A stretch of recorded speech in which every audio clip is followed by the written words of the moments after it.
ఆ తర్వాత మనం పరిశీలన చేసామనుకోండి, ఇప్పుడు ఏ ఏ విషయాలైతే మనం చర్చించుకున్నామో వీటన్నిటికంటే కూడా ముఖ్యమైన విషయాలు అవి తౌహీద్కి సంబంధించి, షిర్క్కి సంబంధించి, ధార్మికతకు సంబంధించిన విషయాలు అనేకం ఉన్నాయి సోదరులారా. దైవ ప్రవక్త ముహమ్మద్ సల్లల్లాహు అలైహి వసల్లం వారు తెలియజేశారు. అబ్దుల్లా ఇబ్నే అబ్బాస్ రజల్లాహు అను వారిని తన వెనుక కూర్చోబెట్టుకొని ఉన్నారు, వెళ్తూ ఉన్నారు ప్రయాణంలో. ప్రవక్త ముహమ్మద్ సల్లల్లాహు అలైహి వసల్లం తెలియజేస్తున్నారు, యా గులాం ఇన్నీ అల్లిముక కలిమాత్, ఓ యువకుడా జాగ్రత్తగా విను, నేను నీ కొరకు కొన్ని పదాలను నేర్పుతాను, జాగ్రత్తగా విను అని ప్రవక్త ముహమ్మద్ సల్లల్లాహు అలైహి వసల్లం తౌహీద్ నేర్పిస్తున్నారు, అఖీదా నేర్పిస్తున్నారు. సృష్టికర్త అయినటువంటి అల్లాహ్ గురించి అన్ని విషయాలను తెలియజేస్తున్నారు. తెలియజేసి ఆ తర్వాత ప్రవక్త వారు అన్నారు, ఇహ్ఫజిల్లా యహ్ఫజుకా, నీవు అల్లాహ్ యొక్క హక్కుల్ని నెరవేరిస్తే అల్లాహ్ నీ యొక్క హక్కుల్ని నెరవేరుస్తాడు.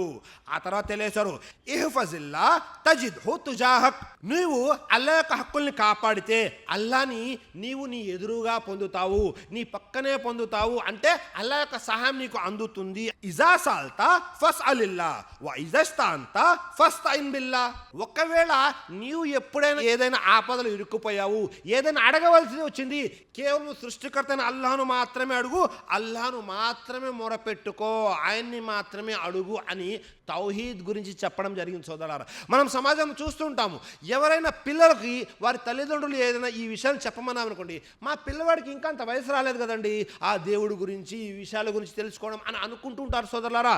ఎంత మాత్రము కాదు సోదరులారా, మన పిల్లల్ని మనము చిన్నప్పటి నుంచే తౌహీద్, దేవుని ఏకత్వం అంటే ఏంటి అని వివరంగా చెప్పాలి. షిర్క్, బహుదైవారాధన అంటే ఏమిటి, దాని యొక్క పర్యవసానం ఏమిటి అనే ఈ అన్ని విషయాలు కూడా సుస్పష్టంగా నేర్పించాలి సోదరులారా.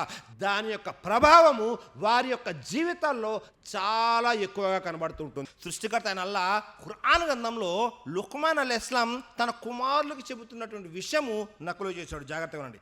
యా బునయ్యా లా తుష్రిక్ బిల్లా, లుక్మాన్ తన కుమారుడితో ఇలా అంటున్నాడు, ఏమన్నాడు, ఓ కుమారా నీవు అల్లాతో భాగస్వామ్యం కల్పించకు. సుబ్హానల్లాహ్. కాబట్టి మనము మన సంతానానికి తౌహీద్ గురించి, షిరిక్ గురించి అన్ని విషయాలని సవివరంగా తెలియజేయాలి సోదరులారా.